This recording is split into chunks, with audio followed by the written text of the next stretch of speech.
Have you ever felt how lifting a stone higher increases its potential to fall? That's gravitational potential energy at work. Now imagine something similar, but for electric charges. Hello everyone. Today, we are diving into a new kind of potential energy, electrostatic potential energy in an external electric field. When a charge is placed in an electric field, it feels a force, just like a stone feels gravity.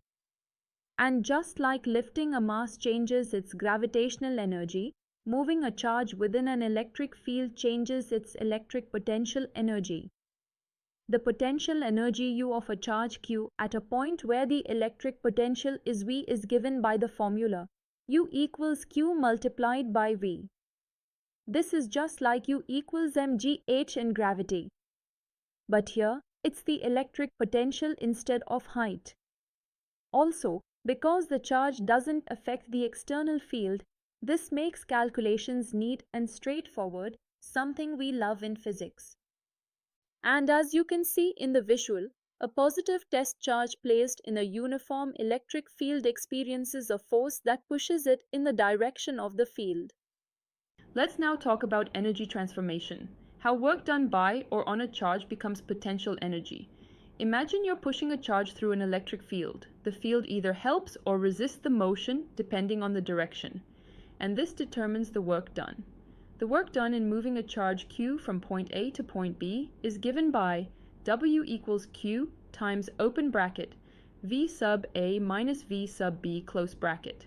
In a uniform electric field E, if a charge is moved through a distance d at an angle θ, then work done W equals Q times E times d times cosine theta. Important point: if the electric field does positive work, the potential energy of the charge decreases, and vice versa. So, when you move a positive charge opposite to the electric field, you're doing work against the field, increasing its potential energy. That's an investment of energy. Now let's add a twist. What happens when you have not one, but two charges? Picture a system with a positive charge plus Q and a negative charge minus Q placed at positions R and R in a uniform electric field. Their total potential energy is given by U equals Q multiplied by open bracket V at R minus V at R close bracket. Or, in the case of a uniform electric field, U equals Q times E dot open bracket R minus R close bracket. This expression only depends on how far apart the charges are and their relative positions in the field, not the path taken. And here's a cool fact: if the dipole is aligned along the electric field, its potential energy is minimized. The system becomes stable, like a compass needle pointing north. Look at the diagram. See how the field, the charges, and their positions interact to define energy. Now comes one of the most important results in this concept: the potential energy of an electric dipole. An electric dipole is a pair of equal and opposite charges separated by a small distance. When placed in a uniform electric field, it doesn't just feel a force, it experiences a torque. This torque tries to rotate the dipole to align it with the field.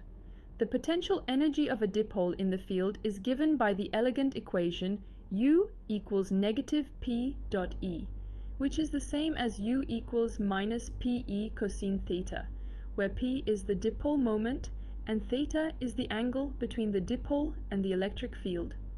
So when theta is 0 degrees, that is, when the dipole is aligned with the field, the energy is minimum. When theta is 180 degrees, anti-aligned, the energy is maximum. Isn't it fascinating how dipoles choose to be in low energy states? Let's now visualize the energy change as a dipole rotates in the field. The potential energy U equals minus PE cosine theta follows a cosine curve as theta changes from 0 to 180 degrees. When theta is 0, cosine theta is 1, so energy is P, the lowest value. When theta is 90 degrees, cosine theta is 0, energy becomes 0.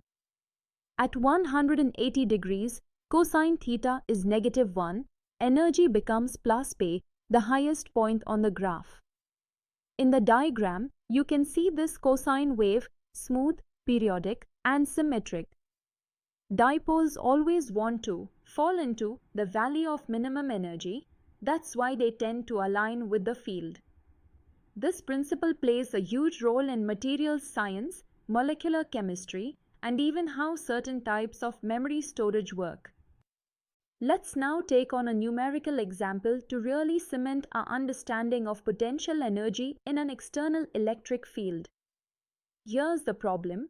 A dipole has a dipole moment P equals 3 into 10 to the power minus 29 coulomb meter. It is placed in a uniform electric field of strength E equals 1.5 into 10 to the power 5 newtons per coulomb. We are asked to calculate its potential energy for three different orientations: part A when the angle theta is 0 degrees, part B when theta is 60 degrees, and part C when theta is 180 degrees. We'll use the formula U equals minus PE cosine theta. Let's go step by step. Part A when theta equals 0 degrees. Here, cosine theta is equal to 1. So the potential energy becomes U equals minus 3 into 10 to the power minus 29 multiplied by 1.5 into 10 to the power 5 multiplied by 1. This gives U equals negative 4.5 into 10 to the power minus 24 joules. Part B when theta equals 60 degrees. Now cosine 60 degrees equals 0.5.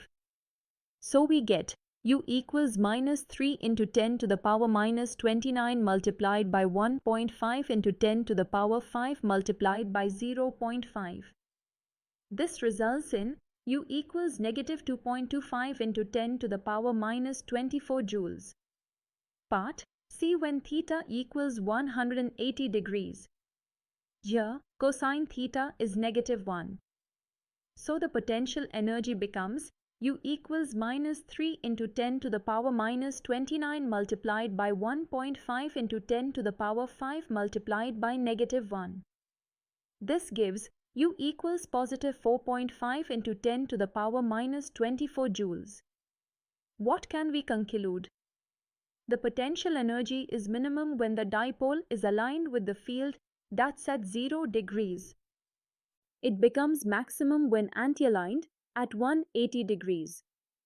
And it's exactly 0 when the dipole is perpendicular to the field at 90 degrees, though that case wasn't in this question. This principle, the way dipoles orient to minimize energy, is fundamental in areas like molecular chemistry, liquid crystal technology, and sensor design. Pretty cool, right? Alright, let's wrap up and review what we've explored today. We learned that the potential energy of a charge in an electric field is given by U equals QV, simple but powerful. We saw that a dipole placed in a field has energy U equals minus PE cosine theta, and this depends on its orientation. We understood how energy varies when we shift charges or rotate dipoles in an external field, and how the field always tries to bring the system to a low energy, stable configuration. These ideas are the backbone of electrostatics, and they pop up in real life, from liquid crystal displays to electric sensors and even in the molecular structure of water. I hope this session gave you a deeper sense of how energy operates in electric fields. See you in the next session, where we continue to unlock the fascinating world of physics, one field at a time.